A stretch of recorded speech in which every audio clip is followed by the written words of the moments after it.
Pessoal, tudo bem com vocês?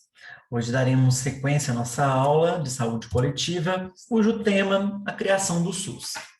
Então, vamos falar um pouquinho sobre o início do SUS, o Sistema Único de Saúde. Então, antes de existir o SUS no nosso país, o país estava vivendo um período da ditadura militar. E o que estava em vigor na época, como recursos para a saúde, era o INAMPS, que era a forma onde o empregado depositava 8% do seu salário e o empregador depositava mais 8%, totalizando 16%. E esse valor era aplicado num fundo para quando o trabalhador precisasse de alguma assistência à saúde, ele teria esse recurso, ou então quando ocorresse a aposentadoria. Se em outros casos, por exemplo, do autônomo, da empregada doméstica ou do trabalhador rural, esses trabalhadores eles teriam que depositar nesse fundo era descontado dele uma porcentagem de 16%, ok? E com a evolução, né, desse período, o dinheiro acabou. Esse modelo do INAMPS ele não conseguiu se manter por um longo período, e é claro que é devido ao mau investimento que tinha na época e os desvios de dinheiro, igual nós vimos na aula passada, e aí surge a Alma-Ata. E aí a Alma-Ata, em 1978, ela vem como uma conferência, dentro da Conferência Mundial de Saúde, que focou não somente a cura da doença. Dentro dessa conferência mundial, eles começaram a falar em outros critérios de forma mais ampla da saúde. E um deles foi tratar o indivíduo não cuidando somente da sua doença. E deve-se sempre começar a pensar na prevenção dessas doenças.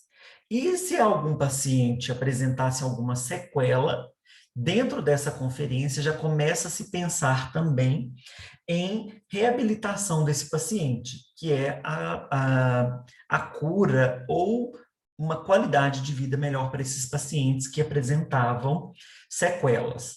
Então, nessa época, já começa a se pensar de uma forma mais ampla da saúde, ok? Fala-se também de modelos de saúde para todos e que todos tenham acesso à saúde. Então, eles começam a preocupar que países desenvolvidos têm uma aplicabilidade, uma diferença na prestação de saúde do que os países de desenvolvimento, dos países subdesenvolvidos. Então, dentro dessa conferência mundial de saúde, eles já começam a falar o seguinte: saúde para todos até o ano de 2000. E, professor, por que eles falaram sobre isso? Nesta convenção, diz que um país que é desenvolvido, as pessoas têm acesso à saúde de uma forma mais ampla. E aí, por isso que todos os países deverão oferecer e ofertar uma saúde de qualidade para a sua população, porque assim seria visto uma melhoria tanto social como economicamente para aquele país, ok? E aí, em 1986, no Brasil, acontece a oitava Conferência Nacional de Saúde. E aí já começa a se falar no acesso ampliado à saúde, e essa conferência, em 1986, é uma base para a criação do SUS, ok?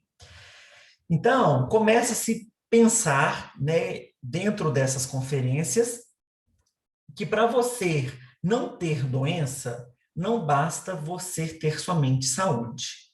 E aí começa-se a pensar em uma forma ampla de saúde, como, por exemplo, um lazer de qualidade, uma alimentação saudável, uma moradia adequada. Então, a saúde, nesse momento dessas conferências, ela abre a mente, abre-se um leque de tratar somente a doença e começa a preocupar com os pacientes e com o indivíduo de uma forma mais ampla como um todo. E aí temos a Lei Orgânica de Saúde, com a criação da Lei 8080, né, 8.080, de 19 de setembro de 1990. E aí, ela, dentro dessa lei, e nós vamos falar um pouco dela a seguir, começa a se tratar sobre a promoção, a proteção e a recuperação da saúde, organização e funcionamento dos serviços de saúde, e também tem-se a Lei Complementar 8.142, também do mesmo ano, ou 8142, né, como é mais fácil para memorizar, que são dois fatores importantes, que é a participação da comunidade na gestão do SUS e como é feito a transferência dos recursos financeiros para que ocorra que tenha uma saúde de qualidade, tá certo? Então, pessoal, existem os modelos, né, tanto assistencial, privatista como sanitarista, e nós vamos falar adequadamente de cada um deles, ok? Então, olha só, dentro da Lei 8080, que aqui já estamos como se fosse uma terceira aula, mas ocorreu uma junção de ambas, ela cita o seguinte, olha só, dentro da Lei 8080,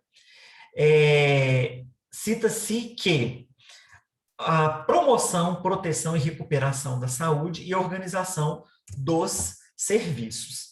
E aí vamos falar um pouco agora sobre os poderes de governo e como que eles deverão atuar dentro do SUS. Então nós temos instâncias governamentais a nível nacional, a nível estadual e a nível municipal. Então, a nível nacional é quem é responsável para ditar as normas e organizar como os demais municípios e estados deverão atuar. Então, é como se ele criasse lá a política nacional de imunização. E aí, quando o nível governamental cria-se isso, ele vai disparando para os municípios até chegar lá dentro do PSF, onde acontece realmente a prática da imunização. Ok? É responsabilidade de nível do governo estadual coordenar e vistoriar o que está sendo feito nos municípios. E dentro do município, o que acontece? Eles são responsáveis por executar e prestar assistência à saúde para aquela população. E cada população, cada município tem a sua exigência e a sua particularidade. Então, nessa esfera que a gente está falando da divisão, né, de cada poder governamental, a nível nacional dita as regras, a nível estadual coordena e fiscaliza se está sendo feito as regras que foram criadas a nível nacional, e quem executa é o município. Então, o município é quem faz realmente a saúde. Ele é quem presta a assistência à população da forma adequada. E a nível estadual, ele vai fiscalizar se está sendo feito da forma correta. Ok? E aí, pessoal, dentro dessa lei, cita-se também sobre a saúde privada. A saúde privada, dentro da lei, cita-se que ela pode ser livre e ela deve atuar de uma forma complementar ao SUS. Professor, mas o que é isso? Pessoal, se dentro do SUS há uma necessidade e ele não consegue prestar essa assistência adequada, ele pode comprar o serviço de uma atenção privada, de um setor, de um hospital privado, onde você terá que pagar. Mas quem vai pagar é o SUS, que seja a nível do município, que seja a nível estadual, tá certo? Eu vou citar um exemplo para vocês, para tentarem entender sobre o que é isso, o SUS comprando serviço privado para dar assistência adequada àquela população. Lá no Hospital Biocor, o Hospital Biocor é um hospital de referência cardiológica, certo? E aí, ele não tem uma ala específica para pediatria. E nem tem porta aberta. O que é isso? Porta aberta é quando, por exemplo, um pronto atendimento, o pronto-socorro do hospital, está de portas abertas para receber o paciente pediátrico com qualquer queixa. Porém, o SUS compra o serviço do Biocor, porque ela é uma especialidade cardiológica, e aí o SUS compra do Biocor o serviço de pediatria cardiológica. E aí, vamos imaginar uma criança grave, com um problema cardiológico grave, precisa de uma abordagem cirúrgica. Vamos imaginar uma troca de válvula mitral, ou então o paciente precisa de colocar um marca-passo, né? Criança, né, que precisa de um marca-passo, alguma coisa específica dentro do coraçãozinho daquela criança. Então, o SUS paga para o Hospital Biocor, que é um hospital privado, é um hospital particular, realizar aquele procedimento cirúrgico para aquela criança, porque ele não tem vaga em outro serviço. Então, ficou claro que o SUS também pode comprar serviços de um hospital particular para prestar assistência para a sua população, tá bom? Então, dentro dos artigos da Lei 8080, de 1990, existem fatores e determinantes importantes para que se tenha uma saúde de qualidade, que foi o que eu disse para vocês. Dentro da conferência, eles começam a pensar de uma forma mais ampla, e aí começam a falar de alimentação adequada, de moradia adequada, e a gente tem falado isso em nossas aulas, sobre um lazer, sobre educação, sobre o transporte adequado, cria-se programas de atividade física, né? E aí todo mundo já deve ter visto essas academias ao ar livre, academias na praça, né? E é isso são programas a nível estadual, e federal e municipal para melhoria das condições de vida daquela determinada população, ok? E aí, pessoal, a Lei 8142, ela cita sobre a participação da população na gestão do SUS. A população, ela é responsável por realizar a vistoria e ver como que o SUS está funcionando e se ele está funcionando da forma correta. E aí, pessoal, como que isso é feito?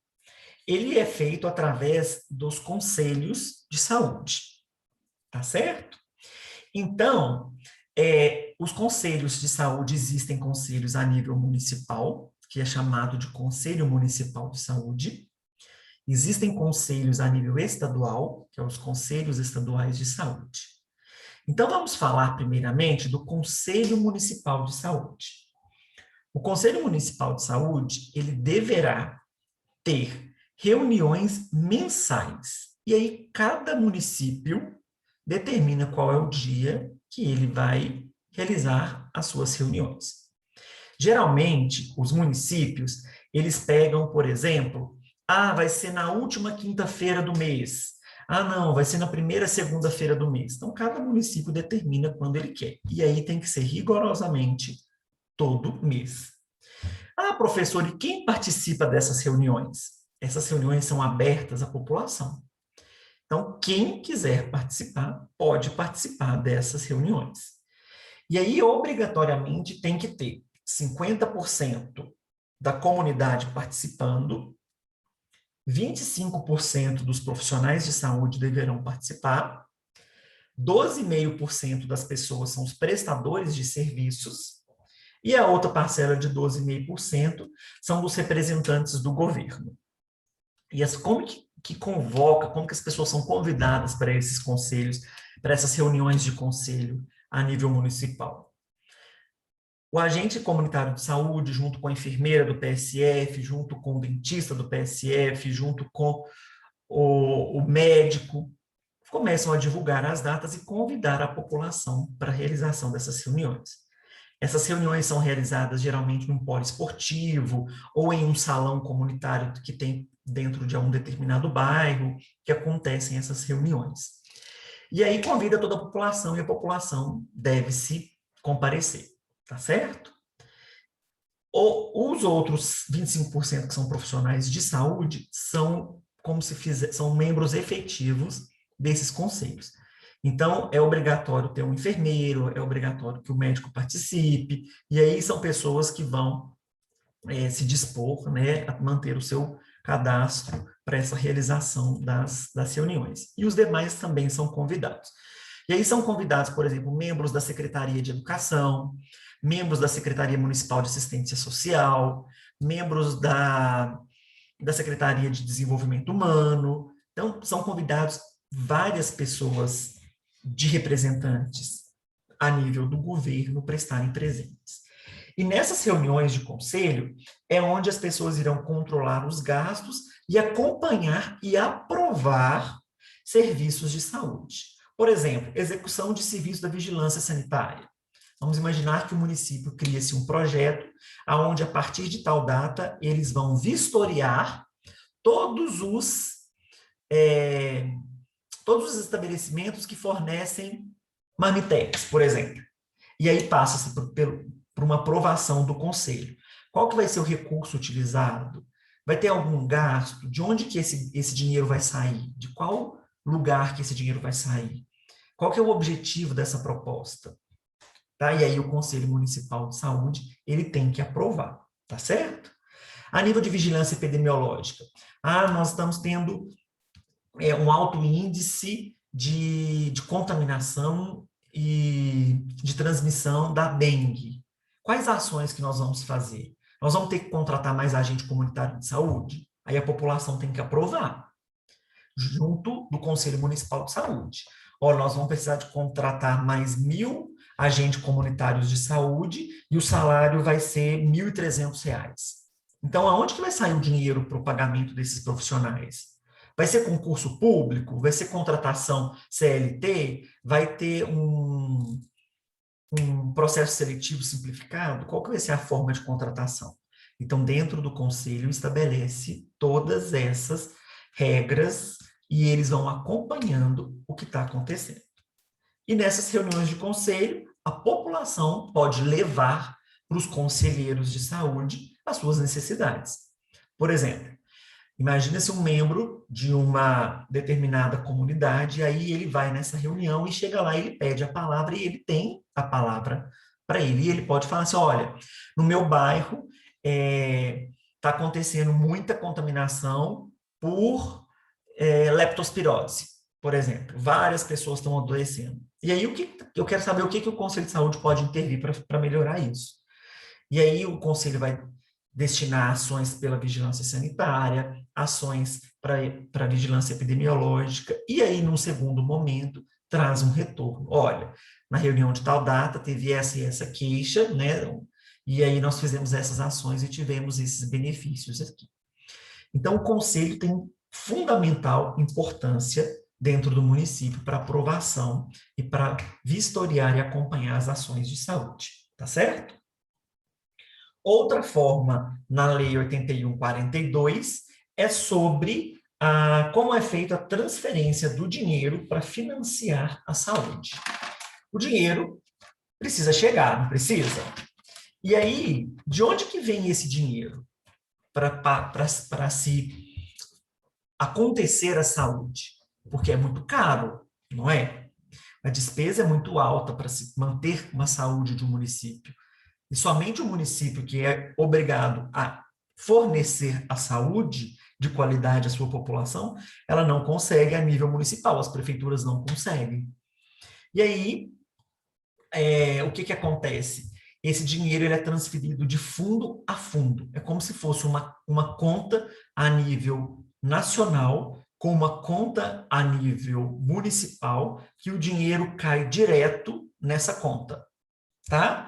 Vamos imaginar que o município X vai receber 5 milhões que deverá ser utilizado somente na saúde. Então, cai de fundo a fundo, numa conta, na outra conta, específico para o atendimento às pessoas que necessitam, né? E para as ações de saúde. E aí, pessoal, a prefeitura precisa de prestar conta do que ela está usando esse dinheiro, porque o dinheiro ele é específico para se tratar de saúde, tá bom?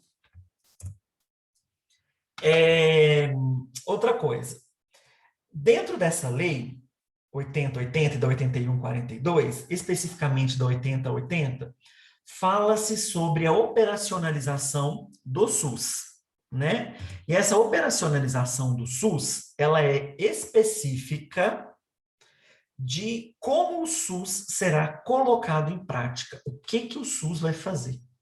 E dentro dos seus objetivos, nós temos todas as vigilâncias, vigilância sanitária, vigilância epidemiológica, vigilância em saúde do trabalhador, né, e todas as vigilâncias.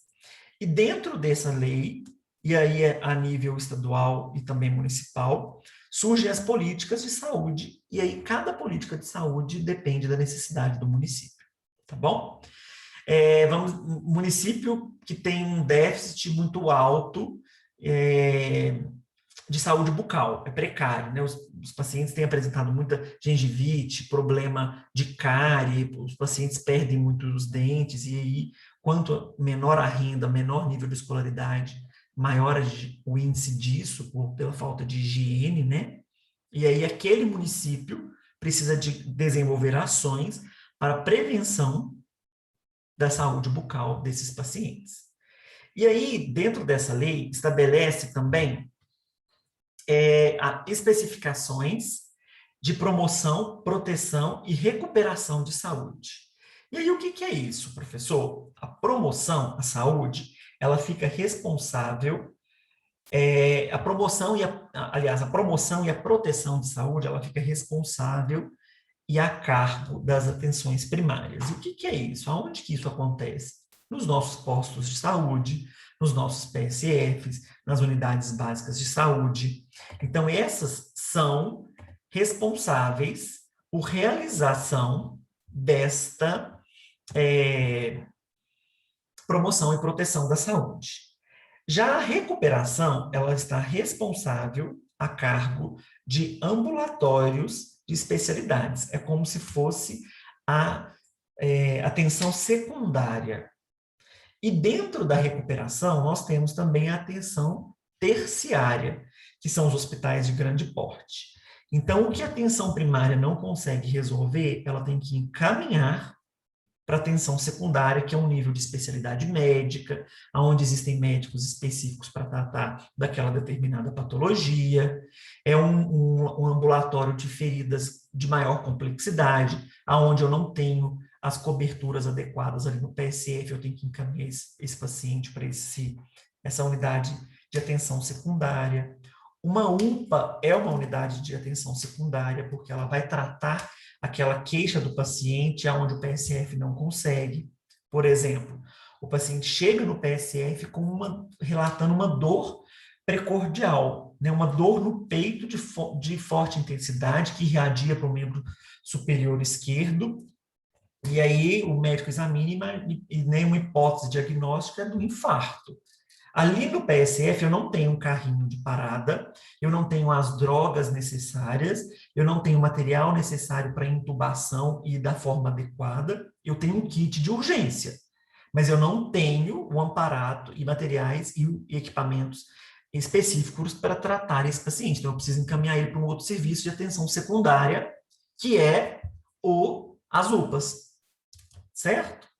Lá na UPA, realmente é um infarto, eu fiz o exame, eu vi alterações do eletro, eu vi do eletrocardiograma, eu vi alterações das enzimas cardíacas, e aí eu preciso encaminhar esse paciente para uma atenção terciária, que o paciente vai precisar, por exemplo, de fazer um cateterismo, e aí eu encaminho o paciente para uma atenção terciária, ok? Então, dentro dessa lei, estabelece-se todos esses critérios de onde o paciente tem que ser encaminhado e quais são os tipos de atendimento que eu ofereço para o paciente nessa esfera de tratamento.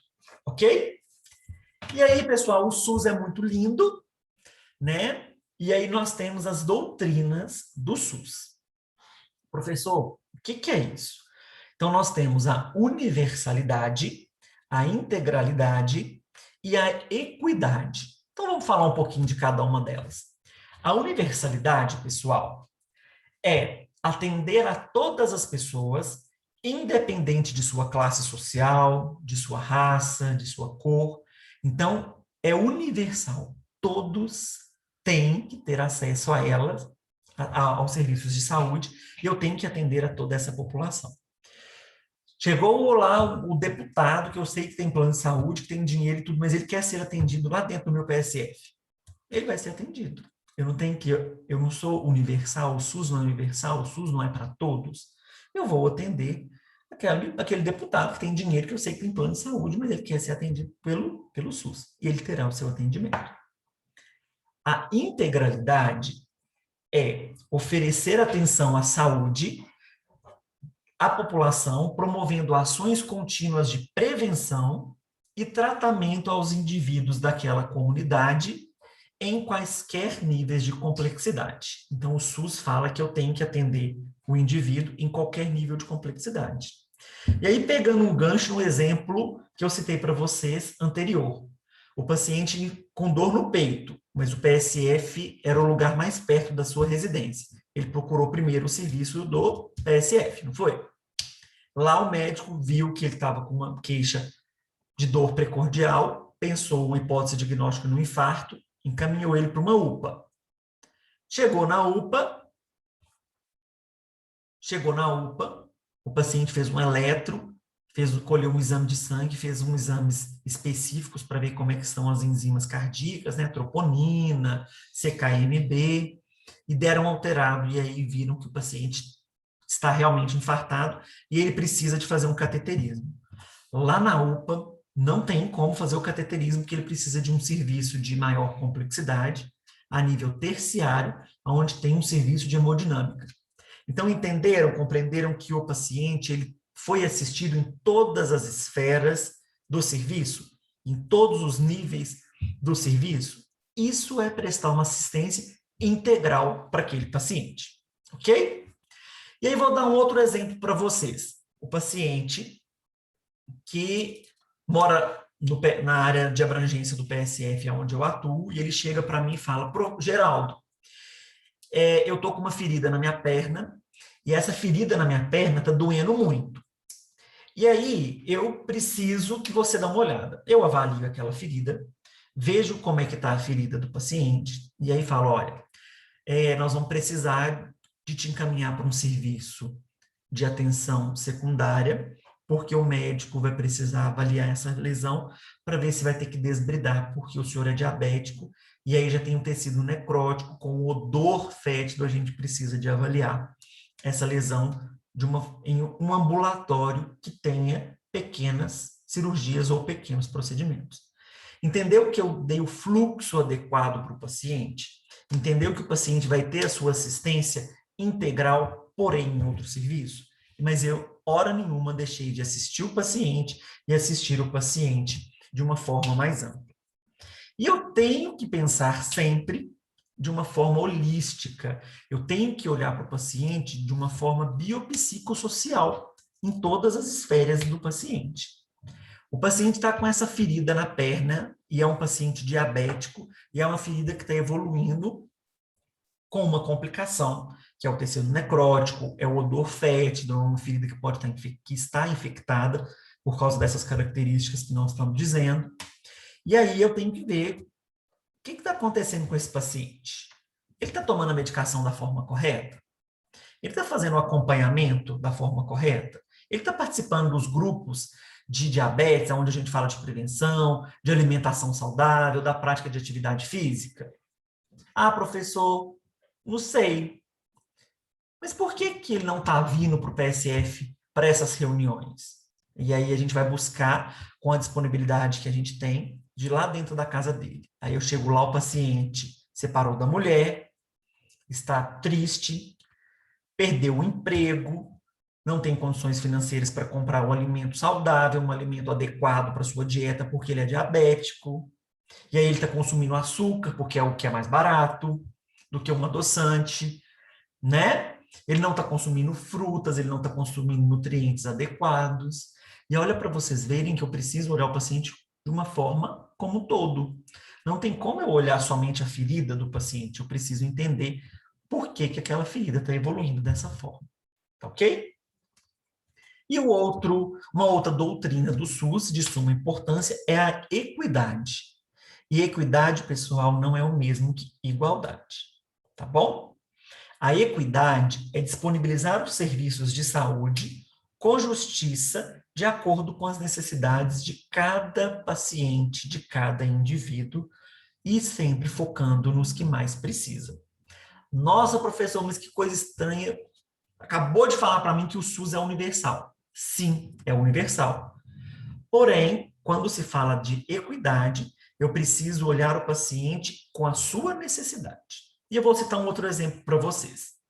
Vocês já passaram ali no, na região do Mangabeiras, ali no alto da, da Afonso Pena, próximo à Praça do Papa? Já passaram naquela região? Andando por uma avenida naquela região, nós temos uma rua que divide duas realidades. De um lado da avenida principal daquela região, que é uma região nobre de Belo Horizonte, nós temos uma favela em um morro, que alguns conhecem como favela do JK. Atravessando a rua, nós temos edifícios de alto padrão, de luxo. E aí, quando eu falo assim, de equidade, vamos imaginar, o PSF, que atende aquela área, ele pode discriminar? Não, você tem dinheiro, eu não vou te atender. Não. As pessoas que moram naquela região também procuram o PSF para realização de vacina, algum medicamento, consulta médica, eles procuram o PSF, né? Um acompanhamento em grupo, eles procuram. E aí, do outro lado da rua, eu tenho uma população carente, que aí entram-se vários fatores sociais, né? Que é uma região menos favorecida. Pensando em equidade, quais são as famílias que eu preciso dar maior atenção? A família que mora nos edifícios de grande poder aquisitivo ou as famílias que residem na favela? Isso é equidade. É claro que eu vou dar mais assistência às famílias que são de baixa renda, que moram na favela, né? Então, as minhas visitas vão ser periódicas a essas famílias, não é isso? Não adianta, eu posso virar para um paciente que procura o serviço de saúde, que tem um poder aquisitivo melhor, e falar assim: olha, se o senhor puder comprar a gazinha e fazer o curativo na casa do senhor, a gente vai acompanhando. E enquanto isso, lá a família que tem um curativo para fazer, que reside na favela, eu vou pegar maior número de gazinha e dar para aquela família, porque eu sei que ela não vai conseguir comprar as gazinhas para fazer o curativo. Então, a equidade é quando eu assisto cada ser, cada indivíduo, cada paciente, com as suas necessidades. Não é como se eu estivesse tirando de um e dando para o outro. Eu estou ofertando uma maior qualidade da assistência para quem realmente precisa. E a gente só vai saber disso fazendo visitas domiciliares, acompanhando os pacientes mais próximos e sabendo qual é a realidade desses pacientes. Ok? Então, pessoal, precisamos nos atentar para essa aula sobre a evolução e a criação do SUS, principalmente as suas doutrinas, os seus objetivos. Esse é o foco da nossa aula de hoje, ok? Um abraço a todos, até mais!